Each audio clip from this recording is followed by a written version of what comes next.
الحمد لله نحمده ونستعينه ونستغفره ونؤمن به ونتوكل عليه ونعوذ بالله من شرور أنفسنا ومن سيئات أعمالنا من يهده الله فلا مضل له ومن يضلل فلا هادي له أشهد أن لا إله إلا الله وحده لا شريك له وأشهد أن محمدا عبده ورسوله اللهم صل على محمد وعلى آل محمد كما صليت على إبراهيم وعلى آل إبراهيم إنك حميد مجيد اللهم بارك على محمد وعلى آل محمد كما باركت على إبراهيم وعلى آل إبراهيم إنك حميد مجيد أما بعد فإن خير الحديث كتاب الله وخير الهدي هدي محمد صلى الله عليه وسلم وشر الأمور محدثاتها وكل محدثة بدعة وكل بدعة ضلالة وكل ضلالة في النار. أعوذ بالله السميع العليم من الشيطان الرجيم. بسم الله الرحمن الرحيم. ظهر الفساد في البر والبحر بما كسبت أيدي الناس ليذيقهم بعض الذي عملوا لعلهم يرجعون. قال الله تعالى في مقام آخر: لقد كان لكم في رسول الله أسوة حسنة. قال الله تعالى في مقام آخر: والله لا يحب المفسدين. رب اشرح لي صدري ويسر لي امري واحلل عقدة من لساني يفقهوا قولي. اللهم رب زدني علما اللهم رب زدني علما اللهم رب زدنی علما.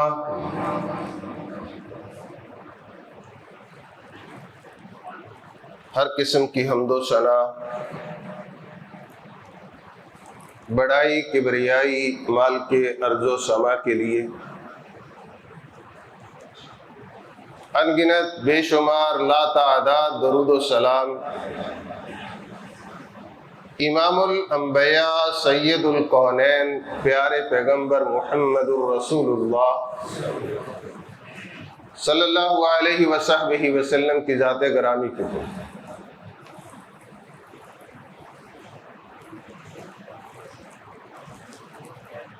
تین مقامات سے قرآن مجید آپ کے سامنے تلاوت کیا ہے. کوشش کروں گا اس مختصر سے بیان میں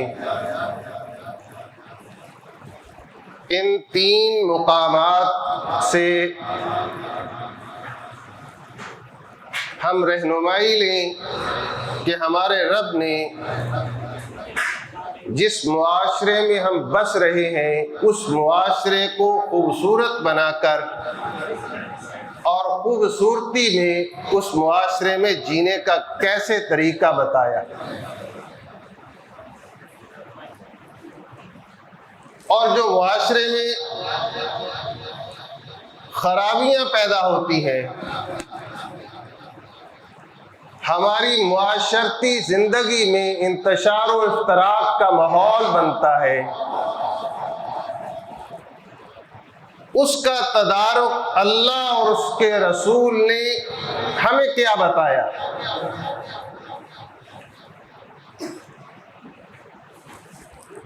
ہم اپنے خاندانی ماحول کو دیکھ لیں، کسی محلے کو نظر دوڑا لیں، کسی گاؤں اور بستی کو دیکھ لیں، کسی ایک قوم اور مذہب سے وابستہ افراد کو دیکھ لیں، سماج کے کسی گروہ اور جتھے کو دیکھ لیں، ہمیں اپنی سوچ و فکر کے مطابق الگ الگ بھی نظر آتے ہیں، انتشار و افتراق کا بھی شکار ہے، بحیثیت مسلم اس اسلامی جمہوریہ پاکستان کے ایک مسلمان شہری کے ناطے مجھے اور آپ کو سوچنا ہے کہ کیا یہ معاشرہ خوبصورت نہیں بن سکتا؟ اس معاشرے سے گٹر کی بدبو آنے کی بجائے گلاب کے پھولوں کی مہک نہیں آ سکتی؟ کیا اس معاشرے اور ماحول سے متعفن اور تنگ زدہ سوچ و فکر کی بجائے چنبیلی کے خوشبوؤں کی مہک ہر طرف ہمارے ناک سے گزر کر دماغ میں نہیں اتر سکتی؟ کیا ہمارے حصے میں بدبودار معاشرہ، متعفن معاشرہ اپنے اپنے مقاصد اور ایجنڈے کے مطابق نوجوان نسل کو راہ راست اپنے مفاد کے لیے صحیح راستے سے ہٹا کر دوسرے راہوں پر گمراہیوں میں ڈالنے کا راستہ ہی ہمارے حصے میں آیا ہے کہ مقاصد کسی اور کے پورے ہوں، فائدے کسی اور کے ہوں، ایجنڈے کسی اور کے کی تکمیل ہو، مطلب کسی اور کا نیشنل سطح پر اور انٹرنیشنل سطح پر پایا تکمیل کو پہنچ رہا ہو، اور نوجوان اور بزرگ میرے معاشرے کا استعمال ہو رہا ہو۔ میرے معاشرے کے نوجوان کو وہ راستہ دینا ہے، وہ راہ اور سمت دینی ہے، اس ڈگر پہ لانا ہے۔ ایک قوم کے بڑے نے بھی، ایک خاندان کے بڑے نے بھی، ایک بستی اور شہر کے بڑے نے بھی، ایک صوبے اور ملک کے بڑے نے بھی، ایک ایک ادارے کے بڑے نے بھی۔ کیوں؟ یہ نوجوان ہمارا مستقبل ہے۔ یہ آج کا بچہ کل کو اس بچے کے ہاتھ میں اس ملک کی باغ دوڑ ہوگی اور ہماری ہڈیاں قبروں میں مٹی بن چکی ہوگی۔ اگر آج ہم نے اپنی نسل کو وہ ماحول، وہ مزاج، وہ تعلیم، وہ اچھا معاشرہ، وہ اچھی فکر، وہ پیارے پیغمبر کا طریقہ، وہ پیارے پیغمبر کی تعلیمات اس سے آشنا نہ کیا تو ہمیں قبروں میں پڑے ہوئے راحت نہیں ملے گی۔ وہاں وہ پکڑ ہوگی، وہ سختیاں ہوگی جو ہمارے ایک چکر جہنم کے لگانے کے بعد دنیا کی ساری راحتیں بھلا چھوڑے۔ یہی ان آیات میں کہا گیا کہ دنیا کا جو فساد خشکی تری میں نظر آ رہا ہے تمہارے اپنے ہاتھوں کی کمائی ہے. یہی ان آیات میں کہا گیا کہ ایک نمونہ اور ماڈل اور آئیڈیل آپ کو دے دیا ہے اور وہ محمد الرسول اللہ کی زندگی ہے. اس کو فالو کیوں نہیں کرتے؟ خاندان کا بڑا بھی اسے فالو کرے، محلے کا بڑا بھی اسے فالو کرے، بستی کا بڑا بھی اسے فالو کرے، سیاسی، مذہبی، سماجی، قومی، نسلی، علاقائی، قوم کا بڑا بھی اسے فالو کرے، اداروں کے بڑے بھی اسے فالو کریں، کیونکہ اللہ نے فرمایا ہے تمہارے لیے بہترین نمونہ محمد الرسول اللہ کی زندگی ہے صلی اللہ علیہ وسلم. اگر ہم اسے فالو کریں گے تو مکہ والے آپس میں دستوں گریباں نہیں تھے، مکہ والے خون کے پیاسے نہیں تھے، مکہ والوں میں ایک دفعہ قوموں میں قتل ہو جاتا تو صدیاں نہیں چلتا تھا.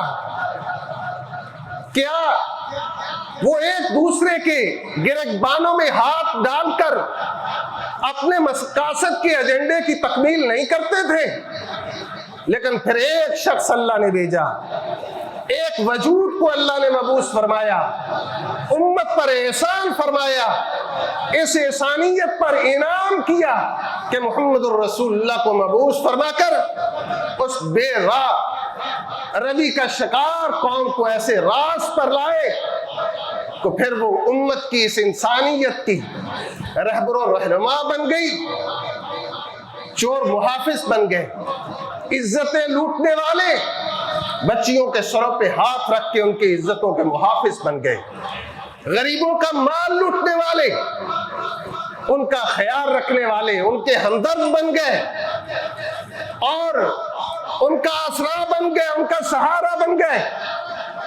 پیارے پیغمبر محمد الرسول اللہ صلی اللہ علیہ وسلم نے ایسا معاشرہ دیا ہے. اس معاشرے میں انسان بھی بستے ہیں، حیوان بھی بستے ہیں. اب ایک انسانوں کا معاشرہ ہے اور ایک حیوانوں کا معاشرہ ہے.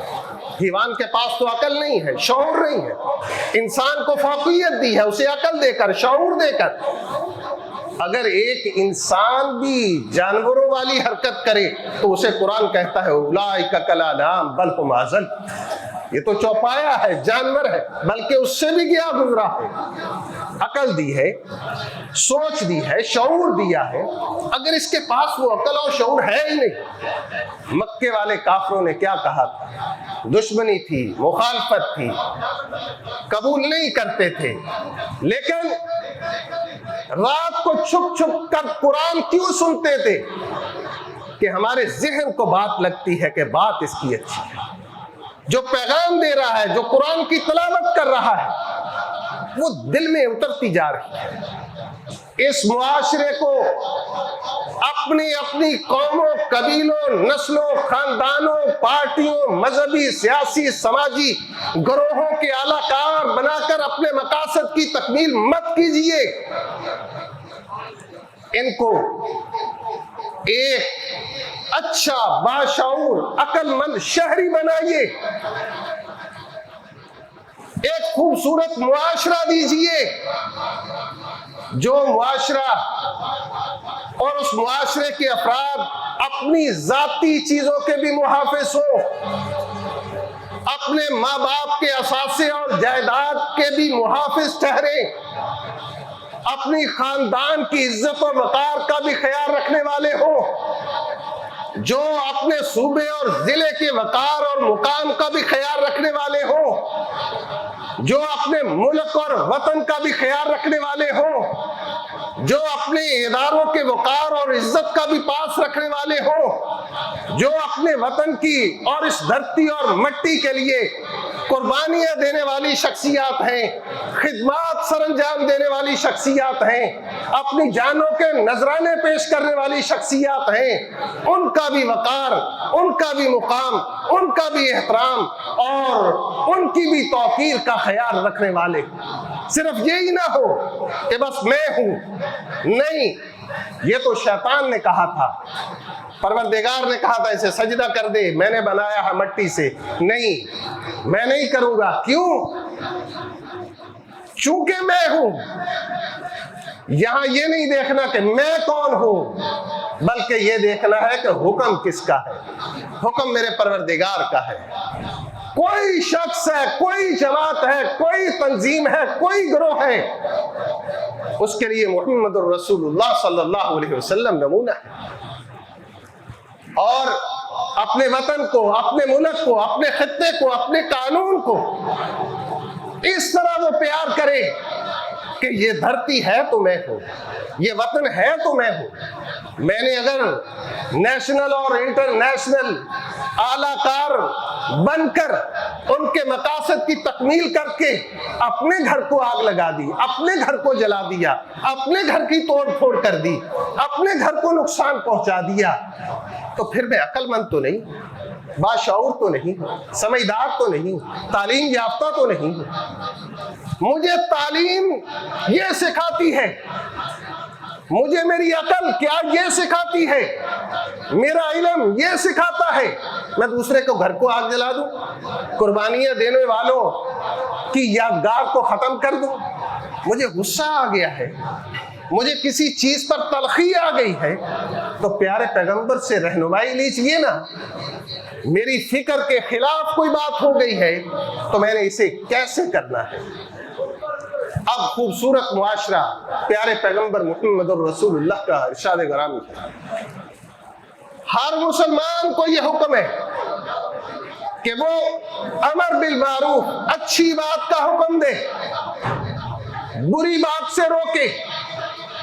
آقا فرماتے ہیں اگر یہ معاشرہ اور اس کے باسی امر بالمعروف نہیں کریں گے، نہی عن المنکر کا فریضہ سرانجام نہیں دیں گے، تو آقا فرماتے ہیں میں ان پر عذاب مسلط کروں گا، اور پھر اس عذاب کی ایک شکل یہ ہوگی ثم تدعونہ فلا یستجاب لکم، یہ پھر رو رو کے دعائیں مانگیں گے، ہاتھ اٹھا اٹھا کے التجائیں کریں گے، ہاتھ اٹھا اٹھا کے فریادیں کریں گے، سجدوں میں پڑھ پڑھ کے آنسو بہائیں گے، پیشانیاں رگڑ لیں گے، فلا یستجاب لکم، میں ان کی ایک دعا نہیں سنوں گا۔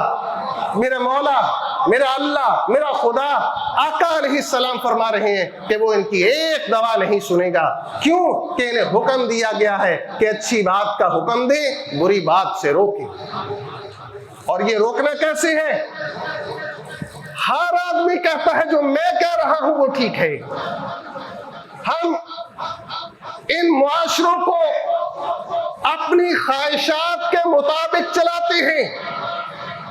ہمارا معاشرہ، ہمارا محلہ، ہماری قوم، ہمارا قبیلہ، ہمارا ضلع، ہمارا صوبہ، ہمارا ملک کسی فرد، کسی جماعت، کسی تنظیم کی خواہش کے مطابق نہیں چل سکتا، نہ چلایا جا سکتا ہے۔ ایک اللہ کا قانون ہے اور ایک اس دھرتی کا قانون ہے، اس وطن کا قانون ہے، اس ملک کا قانون ہے، جس کے آغاز پہ لکھا ہوا ہے کہ ہر قانون اللہ اور اس کے رسول کی تعلیمات کی روشنی میں ترتیب دیا جائے گا۔ اس قانون کی پاسداری کرنی ہے، اپنی خواہشات کے مطابق نہیں۔ ایک آتا ہے وہ کہتا ہے میں جو کر رہا ہوں وہ درست ہے، دوسرا آتا ہے وہ کہتا ہے جو میں کر رہا ہوں وہ درست ہے، تیسرا آتا ہے جو میں کر رہا ہوں وہ درست ہے۔ اور اگر تم سارے درست ہو تو پھر میرے ملک کا یہ حشر کس نے کیا ہے؟ اگر تم سارے درست ہو تو غریب کے منہ سے روٹی کا نوالا کس نے کھینچا ہے؟ اگر تم سارے درست ہو تو کفر کی دنیا پر اسلامی ریاست کی دھاک کیوں نہیں بیٹھی ہے؟ جب تم دوسروں کے اعلیٰ کار بن کر اپنے ذاتی مقاصد اور مفادات کی خاطر ایک دوسرے کی پگڑیاں اچھالو گے، دست و گریباں ہوگے، تو تمہارے اپنی ذات کا بھی وہ مقام نہیں رہے گا، تمہاری دھرتی اور وطن کا بھی وہ مقام نہیں رہے گا۔ بدقسمتی سے تم سب نے مل کر آج میرے ملک کو اس نہج پہ پہنچا دیا ہے۔ اللہ ان کو ہدایت عطا فرمائے، اور اگر ان کی قسمت میں ہدایت نہیں ہے تو ایسے افراد لے آئے جس جس سے اس مسلم دنیا کا، اس میرے پاکستان وطن کا، اس کے اداروں کا اور اس کے خطوں کا اور میرے اسلاف نے، میرے بزرگوں نے جو ہجرت کے وقت قربانیاں دی، ان سب کا پاس اور مقام رکھنے والے آج ہیں۔ معاشرہ خواہشات کے مطابق نہیں چلتا، خطے خواہشات کے مطابق نہیں چلتے، ملک خواہشات کے مطابق نہیں چلتے، ان کے لیے قانون ہوتا ہے اور وہ ملک ایک مقام پاتے ہیں جس میں قانون کی پاسداری ہو۔ یہی محمد الرسول اللہ صلی اللہ علیہ وسلم کی سیرت سے ہمیں ملتا ہے۔ ہم مذہب کے ماننے والے ہیں، مذہب میں، مذہبی لوگوں میں کیوں تقسیم ہے؟ ہر گروہ، ہر فرقہ، ہر جتھا، ہر جماعت کہتی ہے کہ میں صحیح ہوں۔ قوموں میں گروہ بندیاں، ایک کہتا ہے میری قوم کا قد یہ ہے، دوسرا کہتا ہے میری قوم کا قد یہ ہے، تیسرا کہتا ہے میری قوم کا قد بلند ہے۔ مذہب میں بھی تقسیم، قوموں میں بھی تقسیم، آئلی خاندانی معاملات میں بھی تقسیم۔ میں بڑے خاندان کا، میرا اپنے خاندان میں یہ اسٹیٹس ہے۔ اور بھئی انسان ہے کیا؟ کہاں سے آیا؟ کس پانی سے بنا؟ تیرا مقام اور حیثیت ہے کیا؟ لیکن قوموں میں دیکھے تو جو میں ہوں اور کوئی نہیں، مذہب میں دیکھے تو میرا فرقہ درست ہے، خاندانوں میں دیکھے تو میرا اسٹیٹس بلند ہے، سیاست میں دیکھے تو میری جماعت ملک کی وفادار ہے، سماجی گروہوں میں دیکھے تو جو میں کام کرتا ہوں اور کوئی نہیں کرتا، نیشنل اور انٹرنیشنل سطح میں اعلی کاروں کو دیکھے تو وہ کہتے ہیں ہماری خدمات قابل قدر ہیں۔ اور بھئی ہر ایک نے کام کیا، اپنی اپنی سطح پہ کام کیا، جو اچھے کیے بہت اچھے، اللہ ان سب کو جزائے خیر عطا فرمائے۔ لیکن مل کے غور تو کریں، سر ملا کے بیٹھے تو صحیح، گریبان میں چھانک کے تو دیکھیں کہ اگر سب کی خدمات مسلمہ ہے تو میرے گلشن کو اجاڑا کس نے ہے؟ میرے گلشن کو آگ کس نے لگائی ہے؟ میرے گلشن کو برباد کس نے کیا ہے؟ میرے گلشن کو اس جگہ پر کون لے کے آیا ہے جہاں میرے بزرگ ہجرت کر کے مشکلوں، کلفتوں، مصیبتوں سے گزرتے ہوئے پاکستان کی سرزمین پر جب قدم رکھا تھا تو ایک بڑا حوصلے والا سانس لیا تھا۔ میں نے جب اپنے دادا ابو اور دادی اماں سے وہ تاریخ سنی، وہ ان کا سفر سنا جو فیروز پور سے چل کر پاکستان پہنچنے کا انہوں نے کیا، تو ہم تو چھوٹے تھے۔ اکثر دادا ابو اور دادی اماں وہ مجھے سنایا کرتے تھے ہم بھائیوں کو، لیکن چھوٹی عمر میں بھی ان کی وہ سٹوری، ان کا وہ سفر، ان کی وہ قربانی جو انہوں نے پیش کی، ان کے رفقا نے پیش کی، پاکستان میں آنے والے سارے مہاجرین نے پیش کی، وہ سنتے ہوئے اس چھوٹی عمر میں بھی ہماری آنکھیں بھیگ جایا کرتی تھی، آنکھوں سے آنسو نکل پڑتے تھے، ہم بھی رو پڑتے تھے کہ یار اس خطے کے لیے ہمارے بزرگوں نے یہ خدمات سر انجام دی، یہ قربانیاں دی ہیں، اور آج اس کا یہ حشر کر دیا گیا۔ میرے مولا اس خطے کو کبھی گہن نہ لگنے دینا، میرے مولا اسے شاد و آباد رکھنا، اسے مستحکم اور مضبوط رکھنا، اسے توانا اور طاقتور رکھنا، میرے اس خطے کا سر بلند رکھنا، اس کی عظمت اور اس کے وقار میں دن دگنی اور رات چگنی ترقی عطا کرنا، اور جو اس کی ترقی، اس کی رفعت، اس کے وقار اور اس کے شان کے منافی کردار ادا کرتے ہیں، پروردگار انہیں تنزلی کا شکار اس طرح کر دینا کہ دنیا انہیں نشانہ عبرت سمجھے۔ پیارے پیغمبر محمد الرسول اللہ صلی اللہ علیہ وسلم نے فرمایا کہ پھر ایسے لوگ جو امر بالمعروف نہیں کریں گے، نہی عن المنکر کا فریضہ سر انجام نہیں دیں گے، تو ان کی پھر دعائیں قبول نہیں ہوگی۔ اور یہ فریضہ سر انجام کیسے دینا ہے کہ کسی کا گلا پکڑ لے، کسی کو گریبان سے پکڑ لے، کسی کی مقام عزت وقار کو گالیاں دے کر تار تار کر دے؟ اگر آپ سمجھتے بھی ہیں کہ آپ درست ہیں، میں درست ہوں، آپ درست ہیں، کوئی اور جماعت درست ہے، کوئی تیسری جماعت درست ہے، پروردگار نے ایک اصول بتایا، طریقہ بتایا، محمد رسول اللہ صلی اللہ علیہ وسلم نے بھی، کہ جب آپ دوسرے کو اپنی بات کہتے ہیں 3 اصول یاد رکھیں۔ یہ پیغمبرانہ دعوت اصول کا طریقہ ہے کہ حکمت کے ساتھ بات کریں، بے حکمتی بات مت کریں، اگلے کے گلے نہ پڑ جائیں، اس کی عزت و وقار کا خیال رکھیں، طریقے سے بات کریں، حکمت اور دانائی کے ساتھ بات کریں۔ موعظۃ الحسنہ، جو انہیں نصیحت کرے، اچھا انداز ہو آپ کا، اکھڑا ہوا، بے عزتی والا، توہین والا، کپڑے پھاڑنے والا، گریبان پکڑنے والا، یہ انداز نہ ہو۔ اسلوب آپ کا خوبصورت ہونا چاہیے، حکمت سے بات کریں، اچھے انداز سے بات کریں، اور اگر بات ہوتے ہوتے تلخی پہ پہنچ گئی، وجادلہم باللتی ہی احسن، بات تلخی پہ چلے گی، ایک بندہ آپ کی بات نہیں مان رہا، دوسرا دوسرے کی مان نہیں رہا، ایک جماعت دوسرے کی نہیں مان رہی، دوسری تیسرے کی نہیں مان رہی، ہر بندہ کہتا ہے میں درست ہوں، میں صحیح ہوں، میں نے جو خدمات سر انجام دیا ہے اس وقت کے لیے، اس تنظیم کے لیے، اس جماعت کے لیے، کسی اور کی نہیں ہے۔ وجادلہم باللتی ہی احسن، یہ تعلیم دی گئی ایک مسلمان کو کہ تمہارا جدال، تمہاری تلخی، تمہارا الجھاؤ، وہ بھی اچھا، خوبصورت اور احسن ہونا چاہیے۔ مبالغے کے صیغے کے ساتھ بات کی گئی ہے، یہ نہیں کہ صرف اچھا ہو۔ وجادلہم باللتی ہی احسن، جدال بھی تمہارا بہت اچھا ہونا چاہیے، بہت اچھا ہونا چاہیے۔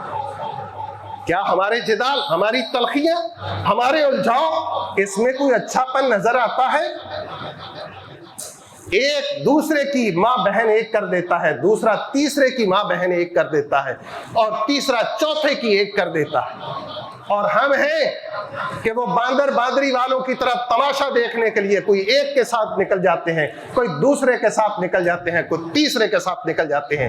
میں آج کے خطبہ جمعہ میں یہ درخواست کر رہا ہوں، ہمیں کسی کے ساتھ کھڑے ہونے کی ضرورت نہیں ہے، ہمیں کھڑے ہونا ہے تو اپنے وطن کے ساتھ کھڑے ہونا ہے، اپنے ملک کے ساتھ کھڑے ہونا ہے، اپنی مٹی کے ساتھ کھڑے ہونا ہے، اپنی دھرتی کے ساتھ کھڑے ہونا ہے، اور اس کی خوبصورتی کے لیے، اسے خوشبودار اور معطر کرنے کے لیے کردار ادا کرنے والوں کے ساتھ کھڑا ہو، وہ جو بھی آئے۔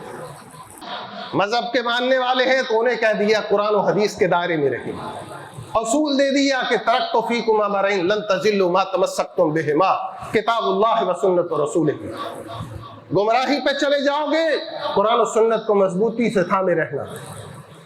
اور پھر بتا دیا کہ مذہب کی پیروی میں، اپنے گروہوں کی پیروی میں، اپنے فرقوں کی پیروی میں غلط میں نہ چلے جانا، اور پیغمبرانہ دعوت اسلوب کو اپنانا، اور جو بھی کلمہ گو ہے وَاعْتَصِمُوا بِحَبْلِ اللَّهِ جَمِيعًا وَلَا تَفَرَّقُوا، گروہوں میں نہ بٹنا، آپس میں اتفاق و اتحاد کی فضا کو مضبوط کرنا، اپنی پارٹیوں کو نہیں، اپنی جماعتوں کو نہیں، اپنے فرقوں کو نہیں، اپنی قوموں کو نہیں، اپنے نسلوں کو نہیں، اپنے خاندانوں کو نہیں، امت کو ایک جگہ پر مستحکم اور مضبوط کرنا۔ اپنے ذاتی مفادات داؤ لگتا ہے اسے لگ جائے، نقصان ہوتا ہے ہو جائے، امت کے، ملک کے، وطن کے اجتماعی کاز کو ٹھیس نہیں پہنچنی چاہیے۔ اور پھر ہم پیارے پیغمبر علیہ السلام نے فرمایا، جو میں نے آپ سے آغاز میں عرض کیا کہ معاشروں کا انتشار، معاشرتی انتشار میں عصبیت کا بڑا عمل دخل ہے۔ آقا نے فرمایا لیس منا من دعا الی عصبیت، اس کا ہمارے ساتھ کوئی تعلق نہیں ہے جو عصبیت کی طرف بلائے، اور اس کا بھی کسی فرد کا ہمارے ساتھ کوئی تعلق نہیں ہے۔ لیس منا من قاتل علی عصبیت، جو عصبیت کی بنا پر مار دیا گیا، اور اس شخص کا بھی ہمارے ساتھ آقا نے فرمایا کوئی تعلق نہیں ہے۔ لیس منا من مات علی عصبیت، جو عصبیت پر مار دیا گیا، خود مر گیا یا کسی نے مار دیا۔ اور یہ عصبیت رنگ کی بھی ہے، وہ گورے ہیں یہ کالے ہیں، نسلوں کی بھی ہے عصبیت، وطن کی بھی ہے، فلاں فلاں ملک کا ہے، فلاں فلاں ملک کا ہے، قوموں میں بھی عصبیت ہے، سیاسی پارٹیوں میں بھی عصبیت ہے، مذہبی پارٹیوں میں بھی عصبیت ہے، خاندانوں میں بھی عصبیت ہے، لیکن اسلام کیا کہتا ہے کہ تم مسلمان بھائی ہو۔ ہماری پہلی شناخت کیا ہے کہ ہم آدم کی اولاد ہیں، سب برابر ہیں۔ دوسرا، ہمیں انسانیت کی تکریم سکھائی گئی ہے، کسی مذہب سے ہے، کسی رنگ سے ہے، کسی نسل سے ہے، کسی خطے سے ہے، انسان ہے تو اس کی تکریم کرنی ہے۔ اور تیسرا ہمیں سبق دیا گیا کہ جو مسلمان ہے وہ تمہارے بھائی ہیں، اس کا درد اپنا درد محسوس کرو، ایسے نہیں اپنی پارٹی کا، اپنی جماعت کا، اپنے فرقے کا، اپنے گروہ کا، اپنی خاندان کا، اپنی نسل کا تو تمہیں بڑا درد ہو، اور دوسرے کو تم یوں ہی سمجھ کر پھینک دو کہ چونکہ اس کا میرے ساتھ کوئی تعلق نہیں ہے کسی بھی اینگل سے، تو لہٰذا میں اس کا ہمدرد نہیں بن سکتا۔ اسلام نہیں ہمیں کہتا، یہ ہماری پارٹی کہہ سکتی ہے، ہمارا گروہ کہہ سکتا ہے، ہمارا فرقہ کہہ سکتا ہے، ہماری قوم کہہ سکتی ہے، ہماری نسل کہہ سکتی ہے، لیکن جو قیامت تک کے لیے دین آیا ہے، اسلام آیا ہے، جس کو اسوہ اور نمونہ بنا کے بھیجا ہے، اس رسول کی یہ تعلیمات نہیں ہے۔ اور ایسے ہی پھر ان ساری چیزوں کو کی تنفیذ کے لیے، ان کو ایک مقام اور مرتبے تک ان ساری چیزوں کو لے کے جانے کے لیے کوئی ایسا شخص ہونا چاہیے، کوئی ایسا فرد ہونا چاہیے جو صرف اپنے چھوٹے خطے کے لیے، اپنی چھوٹی جماعت کے لیے، اپنے چھوٹی تنظیم کے لیے صرف نہ سوچتا، اس کی سوچ ایک عالمگیر سوچ، بڑی سوچ، اجتماعیت پہ سوچنے والا۔ اس کی میں ایک دو مثالیں دے کر اپنی بات کو ختم کرتا ہوں۔ پیارے پیغمبر محمد الرسول اللہ صلی اللہ علیہ وسلم کے ایک دو واقعات آپ کے سامنے پیش کرتا ہوں کہ ہم نے جتنے بھی رہنما دیکھے، جتنے بھی بڑے دیکھے، جتنے بھی لیڈر دیکھے، خواہ ان کا تعلق مذہب سے ہو یا سیاست سے، ان کا تعلق کسی سماجی گروہ سے ہو یا کسی قومی گروہ سے، صرف اپنے دائرے میں سوچتے ہیں، اپنے دائرے نہیں۔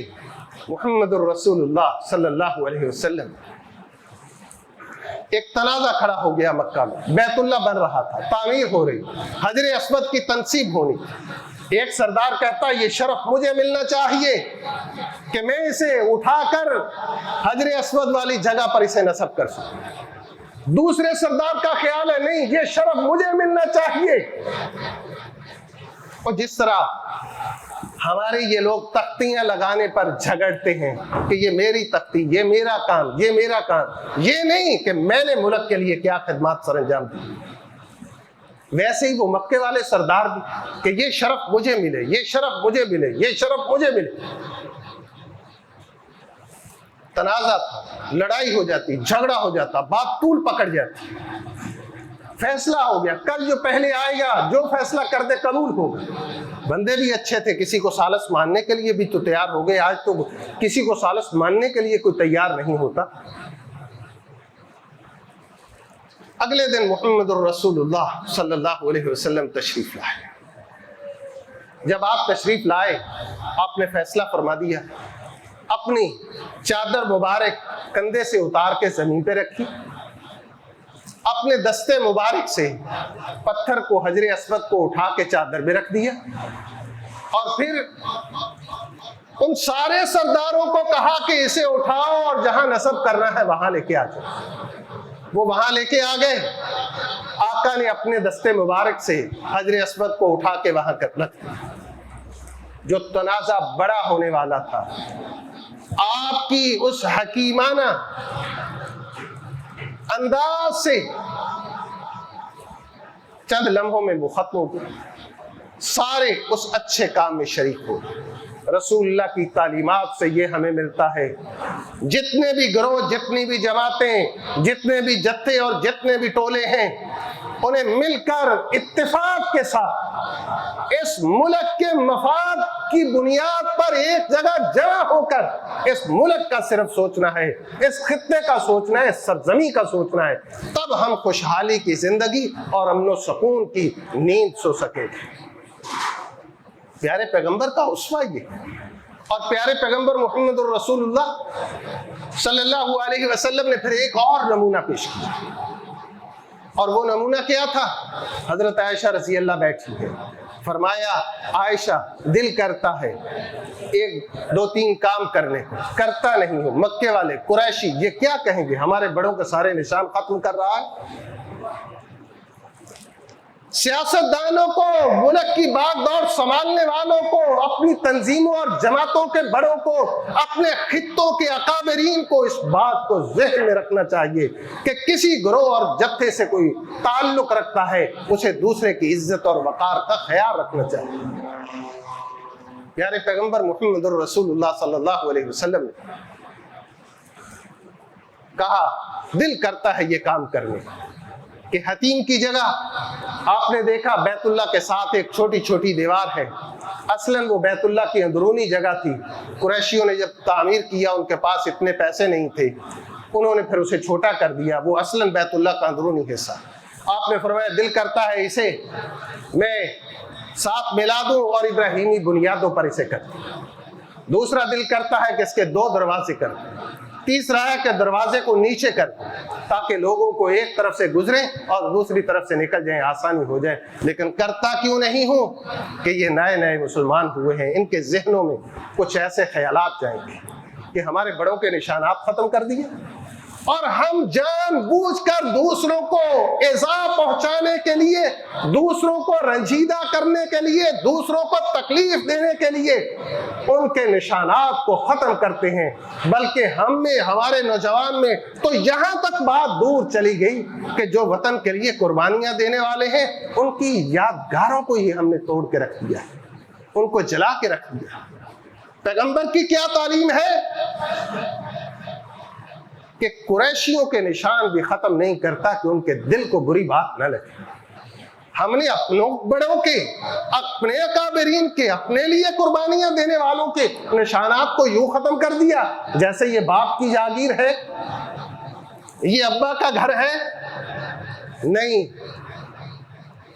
یہ آپ کا بھی گھر ہے، یہ میرا بھی گھر ہے، یہ ہم سب کا گھر ہے۔ اس گلشن کو ہم نے آباد کرنا ہے، خوشبودار بنانا ہے، اس کی مہک دور دور تک جانی چاہیے، نہ کہ ہمارے اپنے ناک کو ہی اس کی بدبو آئے ہماری اپنی حرکتوں کی۔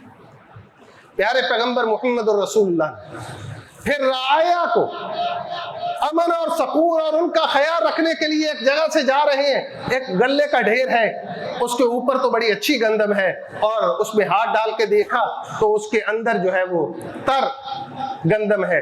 کہا یہ کیا ہے؟ اوپر کچھ اور، نیچے کچھ اور، پبلک کو دکھاوا کچھ اور، فروخت کسی اور چیز کی۔ جس نے دھوکہ کیا اس کا میرے ساتھ کوئی تعلق نہیں ہے۔ ہم اپنے معاشرے میں دیکھیں، ایک دوسرے کو دھوکہ دے رہا ہے، دوسرا تیسرے کو دھوکہ دے رہا ہے، اور تیسرا چوتھے کو دھوکہ دے رہا ہے۔ اگر ہم سارے دھوکے باز اکٹھے ہوئے ہیں تو پھر ہم میں اچھا کون ہے؟ اس ملک کو خوشبودار کون بنائے گا؟ پیارے پیغمبر نے فرمایا کہ معاشروں میں جب انصاف کا بول بالا ہوگا، عدل اور انصاف کا بول بالا ہوگا، تو پھر ان معاشروں میں اس طرح کی خرابیاں نہیں ہوگی۔ پیارے پیغمبر نے فرما دیا کہ اگر کوئی کسی کو مارتا ہے تو اسے بھی سزا میں، قصاص میں قتل کیا جائے گا، اور اگر کوئی چوری کرتا ہے تو اس کا ہاتھ کاٹا جائے گا۔ بلکہ ایک خاتون کی سفارش آئی تو آپ نے اپنی بیٹی کا نام لے کے فرما دیا یہ تو اس قبیلے کی بچی ہے، اگر میری بچی بھی یہ حرکت کرتی، چوری اس سے بھی سرزد ہو جاتی، تو میں اس کا بھی ہاتھ کاٹتا۔ یہ ہے انصاف کہ ہماری اپنی جماعت، اپنے گروہ، اپنے جتھے کا اگر کوئی بندہ جرم کر لیتا ہے تو ہم اسے تحفظ دینے کے لیے پوری کوشش کرتے ہیں۔ نہیں، کسی بھی گروہ سے تعلق ہو، کسی بھی تنظیم سے کوئی وابستہ ہو، کسی بھی جماعت سے اس کا تعلق ہو، مجرم مجرم ہے، جرم کرنے والا جرم کرنے والا ہے، اسے قانون کے مطابق سزا ملنی چاہیے۔ جب سزا ملے گی تو پھر انصاف ہوتا دکھتا نظر آئے گا. جب انصاف نظر آئے گا تو پھر ان معاشروں کو سکون ملے گا, اطمینان ملے گا, ایک اچھا معاشرہ ہمارے سامنے جو ہے وہ آئے گا. تو میں انہی باتوں پر اکتفا کرتا ہوا اپنی بات کو ختم کرتا ہوں کہ میرے مولا ہمارے ان معاشروں کو خوبصورت بنا دے, ان کے لیے اچھا کردار ادا کرنے والوں کو وہ قوت اور ہمت عطا فرما دے کہ انہیں خوبصورت بنا سکے, پرامن بنا سکے, ان معاشروں, ان خطوں اور اس وطن کو مستحکم اور مضبوط بنا سکے, اس دھرتی کو خوشحال بنا سکے, اس دھرتی کا وقار بڑھا سکے, اس دھرتی کی عزت بڑھا سکے, اور ہمیں ہر اس گروہ کے ساتھ, ہر اس جماعت کے ساتھ, ہر اس تنظیم کے ساتھ, ہر اس ادارے کے ساتھ کھڑے ہونا چاہیے جو ہمارے ملک کا وقار ہو, ملک کی عزت ہو, ملک کی تکریم کا جو ہے وہ باعث ہو, ملک کے دفاع کا باعث ہو, ملک کی مضبوطی اور استحکام کا باعث ہو, ملک کی خوشحالی کا باعث ہو. میرے مولا مجھے اپنے اور اپنے حبیب کی تعلیمات پر اپنے شب و روز بسر کرنے کی توفیق عطا فرما دے. میرے وطن کے باسیوں کو اپنے اور اپنے حبیب کی تعلیمات کی روشنی میں اپنے لیل و نہار گزارنے کی ہمت و توفیق عطا فرما دے. میرے مولا میرے وطن کے ہر ادارے کو, ہر ذمہ دار کو اپنی ذمہ داریوں کو اپنے اور اپنے حبیب کی تعلیمات کے مطابق کردار ادا کرنے کی توفیق عطا فرما دے. میرے مولا میرے وطن کے ہر ذمہ دار کو اس وطن کے غریب باسیوں کا خیال رکھنے اور ان کے منہ تک آسانی سے نوالا پہنچانے میں کردار ادا کرنے کی توفیق عطا فرمائے. وآخر دعوانا ان الحمد للہ رب العالمین.